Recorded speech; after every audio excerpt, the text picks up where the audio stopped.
जो खास फैसले अभी हुए हैं कोर्ट की तरफ से, जैसे कि गुप्ता जी को जो सेंटेंस लगा है, जो फॉर्मर सेक्रेटरी थे, क्या आपको लगता है किसी न किसी तरह आपको और सरकार को मैसेज भेजना चाहिए ब्यूरोक्रेसी को कि आप फैसले लीजिए जो देश के हित में हैं? अगर आप भ्रष्ट फैसले लेंगे, अगर भ्रष्टाचार सिद्ध होगा तो आपके खिलाफ कड़ी से कड़ी सजा होनी चाहिए। पर अगर आपके फैसले, अगर आपने फैसले सही हो सकते हैं, गलत हो सकते हैं, उनके उसके लिए आपको शायद पनिशमेंट नहीं मिलेगा अगर आपने लेजिटिमेट बोनाफाइड फैसला लिया। देखिए, पहले बात तो ऐसे है कि किसी कोर्ट के फैसले के बारे में कुछ टिप्पणी करना उचित नहीं होगा।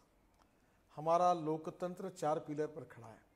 मीडिया भी है, जुडिशरी भी है, एग्जीक्यूटिव विंग है और लेजिस्लेटिव विंग है। पर मैं इस बात से जरूर दुखी हूँ। ये कोई राजनीतिक सवाल नहीं है।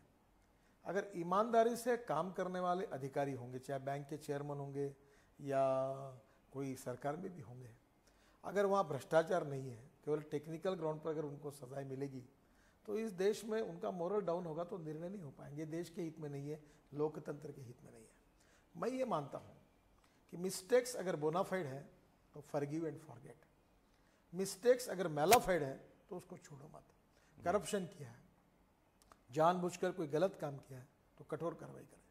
तो मुझे लगता है टेक्निकल आधार पर अगर इंटेंशन अच्छा हो और के बार किसी ने कोई छोटा निर्णय अगर गलत हुआ है तो उसको सज़ा देना, इससे काफ़ी सिस्टम डिमोरलाइज होगी और डिमोरलाइज सिस्टम देश के विकास का निर्णय नहीं कर पाएगी। इसमें देश का नुकसान होगा। अब ये समय आया है कि सरकार को, जुडिशरी को और मीडिया को भी, जो लोकतंत्र के प्रहरी है, और लेजिस्लेटिव विंग को भी बहुत समझना होगा। देखो, कभी कभी ऐसे फैसले आता है, मीडिया तो सब कुछ को ज्यादा उछाल कर वैसे ही बोलती है। तो आप एक बात बताइए, आप दोनों बाजू से डबल ढोलके का काम मत करिए।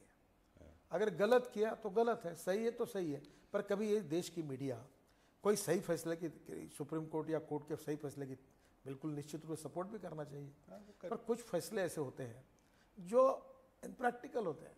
अब मुझे उसको भी लोग अस्वस्थ हैं। अब मुझे बताओ, क्रिकेट की मैच कैसी होगी ये भी कोर्ट तय करेगा।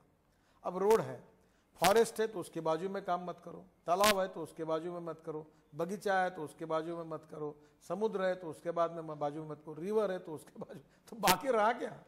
फिर कहाँ से रोड बनेंगे? 22% ग्रोथ है। आप पेड़ मत काटिए, और या पेड़ आपको अगर आप काटेंगे तो कहीं और लगाना चाहिए। मैं ट्रांसप्लांट कर रहा हूँ। मैंने कहा कि अभी कोई नहीं, ट्रांसप्लांट करो, कोशिश करो।